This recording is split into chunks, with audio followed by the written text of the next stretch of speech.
Three idiot movie देखी है ना, आप में से बहुत लोगों ने देखी होगी। उसमें जब वो दोनों मित्र देखते हैं, फरहान और राजू, कि जो रेंचो फेल हो गया, उसका नाम है ही नहीं लिस्ट में, तो वो लोग जो है दुखी होते हैं। लेकिन जैसे मालूम पड़ता है कि वो फर्स्ट आया तो बहुत दुखी होते हैं। ठीक है ना। तो वो तो मजाकिया रूप में बताया गया है, लेकिन एक्चुअल जो फ्रेंड होते हैं वो और अधिक प्रसन्न होते हैं कि अपना बंदा फर्स्ट आया है करके। ठीक है, हम नहीं आए तो कोई बात नहीं, वो तो फर्स्ट आया ना, हम ही फर्स्ट आ गए, उसके फर्स्ट आने से हम ही फर्स्ट आ गए, उसके सफल होने से हम ही सफल हो गए, ऐसा फील होता है।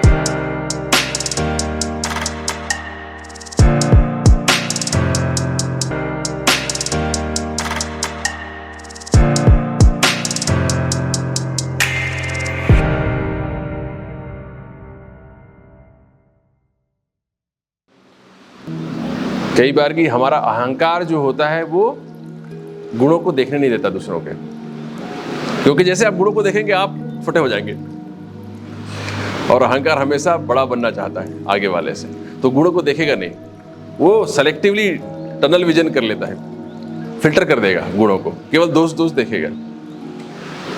तो हमेशा ध्यान रखें कहीं आप असूया से ग्रस्त तो नहीं हो रहे हैं, ये बहुत इंपॉर्टेंट है। फिर है अमर्ष। अमर्ष, कोई आपको कठोर वचन कहे तो उससे बदला लेने का भाव, या आपके प्रति कोई विपरीत कर्म कर दे, प्रतिकूल कर्म कर दे आपके, तो आपके भीतर जो बदला लेने की प्रवृत्ति आती है वह अमर्ष कहलाता है। तो ये भी आपको देखना चाहिए, अमर्ष तो नहीं पैदा हो रहा है, क्षोभित तो नहीं हो जा रहे हैं आप, थोड़ा सा कुछ कहा और तुनक गए आप, ऐसा तो नहीं हो रहे हैं आप। बहुत बार ये होता है, छोटी सी बात बोल दी जाती है, उनको एकदम दिल से लग जाती है। आप सुनते होंगे ना, बहुत टची है, अमर्ष का भाव बहुत तेजी से पैदा हो रहा है, बहुत सेंसिटिव होते हैं बहुत लोग, थोड़ी सी बात कुछ कह दो तो उनके ईगो को इतने जोर से प्रहार करता है कि वो तुनक जाते हैं, सेंसिटिव होते हैं। तो आप इतने क्षुद्र द्रव्यल्यम मत बनिए, जो उसमें गीता में कहते ना, माँ क्लव्यम में, हाँ आप बताओ भाई, क्लैब्यम माँ इसमें गमा, हाँ, क्षुद्रम हृदय द्रव्यल्यम त्यक्तो उत्तिष्ठ परम तप, है ना। तो ऐसे दुर्बल हृदय के बन जाते हैं, सेंसिटिव हो जाते हैं, टची हो जाते हैं, वो भी एक दुर्गुण है। वैसे में तो दूसरों के हाथों में आपकी रिमोट चली गई ना, अगर आप इतने टची हो गए तो आगे वाला तो कभी भी आपको, आपके चित्त को हिला देगा तुरंत ही। अगर आप इतने कमजोर हृदय के हो गए तो, कमजोर चित्त वाले हो गए तो आगे वाला व्यक्ति को एक रास्ता मिलेगा, कभी भी आपको हिला सकता है। वो तो एक छोटा शब्द बोलेगा और आप दुखी हो जाएंगे, परेशान हो जाएंगे। एक व्यक्ति ने कह दिया कि आपके दांत थोड़े से ठीक नहीं है, बस परेशान, आप पूरा दिन खराब हो जाएगा आपका। आपकी आंखें थोड़ी सी टेढ़ी हैं क्या, ऐसा बोल देगा कोई व्यक्ति, तो गए आप, फिर तो पूरे हिल गए आप। हाँ, हफ्ता खराब हो जाता है, चूड़ामणि को पूरा अनुभव है। बिल्कुल ठीक बोल रहे चूड़ामणि, हफ्ते खराब हो जाते हैं लोगों के, कई लोगों का तो जीवन ही खराब हो जाता है, वो जीवन भर के लिए ना वो पिंच करता रहता है उनको। बहुत सारे लोग हैं जो बॉडी कॉन्शियस हो जाते हैं उसके बाद से, एक बार कुछ बोल दो उनको बस कि आपके चेहरे में ये छोटा सा तिल है क्या, बस बोल गया, फिर तो वो इतना कॉन्शियस हो जाएगा। तो आप दूसरों के हाथों में अपने चित्त की स्थिति की चाबी मत दीजिए, ठीक है ना। तो ये बहुत ही महत्वपूर्ण है। हाँ, अब आगे बढ़ते हैं। तो फिर इन चित्त के मलिनताओं को कैसे दूर करें, उसी का उपाय इस सूत्र में है। ये चित्त की मलिनताएं हमने समझ ली, राग, द्वेष, ईर्ष्या, परोपकार, अमर्ष, असूया, ये हमने सीख लिया। 6 चित्त की मलिनताएं हैं, इनका ध्यान रखिए, बार बार देखते रहिए अपने चित्त को, तभी आप इनसे बचे रहेंगे। एक बार अभ्यास कर लीजिए, इतना छोटा सा ग्रंथ है, मैं तो आपसे कहूंगा कि 1 साल तक इसका मनन कीजिए, आप निरंतर मनन कीजिए, निरंतर मनन कीजिए। ये तो इसमें तो व्याख्या सहित है, टीकाओं के साथ में है। एक बार आप पढ़ लीजिए, उसके बाद केवल सूत्रों पर ही ध्यान लगाइए, एक एक सूत्र को पकड़कर ध्यान कीजिए, उन सूत्रों पर मनन कीजिए, चिंतन कीजिए, एक एक पॉइंट को खुद लिखिए, अपने विचारों को लिखिए, उसके बाद तो आपको और नए अर्थ मिल सकते हैं, है ना। You will be able to read between the lines, आपको नए नए अर्थ समझ में आते चले जाएंगे। जैसे गीता के बारे में कहा जाता है कि जितना गीता को आप पढ़ते हैं उतने नए नए अर्थ पैदा होते हैं। वो नए नए अर्थ नहीं पैदा होते, पहले आपने गलत अर्थ लगाया होता है वो सही हो रहे होते हैं बाद में, जैसे जैसे आप आगे बढ़ते हैं, है ना। क्योंकि जैसे जैसे आपकी मानसिक परिपक्वता आती है वैसे वैसे आप और समझदार बनते चले जाते हैं। कई बार उम्र सिखाता है, केवल उसको पढ़ने मात्र से परिपक्वता आ रही है ऐसी बात नहीं है। आपके जो अनुभव होते हैं जीवन में, जो ठोकरें लगती हैं आपको, उससे आप बहुत कुछ सीखते जाते हैं और परिपक्व होते जाते हैं। बहुत बार की जो हमारी बायोकेमिस्ट्री है बॉडी की, वो जब चेंज होती है उसके वजह से भी आप बहुत कुछ सीखते हैं। बहुत छोटी सी बात होती है लेकिन हमारे हार्मोन्स, हमारे न्यूरोट्रांसमीटर्स इतने बलवान हैं कि हमको उस चीज़ को समझने नहीं देते, वो हाईजैक करके रखते हैं हमको। तो जैसे जैसे आप परिपक्व होते हैं और आपकी शरीर की बायोकेमिस्ट्री चेंज होती है, केमिकल लोचा बदलता जाता है, वैसे वैसे आप और अधिक समझदार बनते चले जाते हैं, ठीक है ना।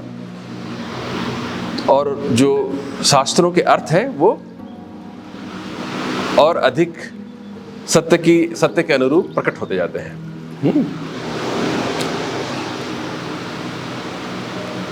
तो इसमें इन्होंने कहा है सुखी दुखी पुण्य अपुण्य आत्माओं के अनुसार मैत्री, करुणा, मुदिता और उपेक्षा का व्यवहार करना चाहिए।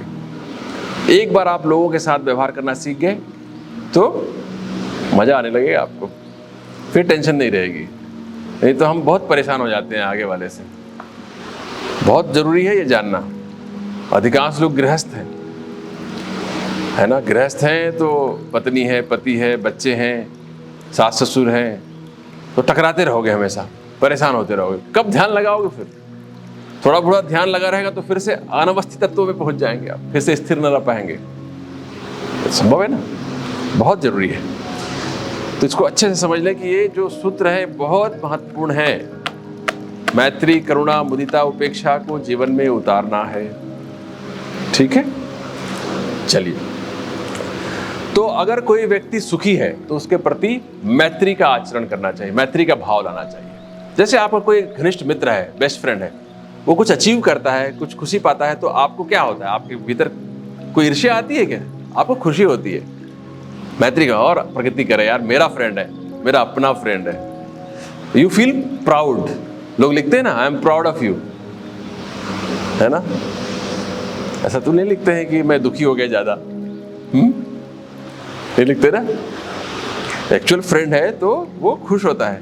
3 इडियट में आता है कि जब 3 इडियट मूवी देखी है ना, आप में से बहुत लोगों ने देखी होगी, उसमें जब वो दोनों मित्र देखते हैं, फरहान और राजू, कि जो क्या नाम था उसका, रेंचो, हाँ, रेंचो फेल हो गया, उसका नाम है ही नहीं लिस्ट में, तो वो लोग जो है दुखी होते हैं। लेकिन जैसे मालूम पड़ता है कि वो फर्स्ट आया तो बहुत दुखी होते हैं ठीक है ना। तो वो तो मजाकिया रूप में बताया गया है, लेकिन एक्चुअल जो फ्रेंड होते हैं वो और अधिक प्रसन्न होते हैं कि यार अपना बंदा फर्स्ट आया है करके। ठीक है, हम नहीं आए तो कोई बात नहीं, वो तो फर्स्ट आया ना, हम ही फर्स्ट आ गए, उसके फर्स्ट आने से हम ही फर्स्ट आ गए, उसके सफल होने से हम ही सफल हो गए, ऐसा फील होता है ना।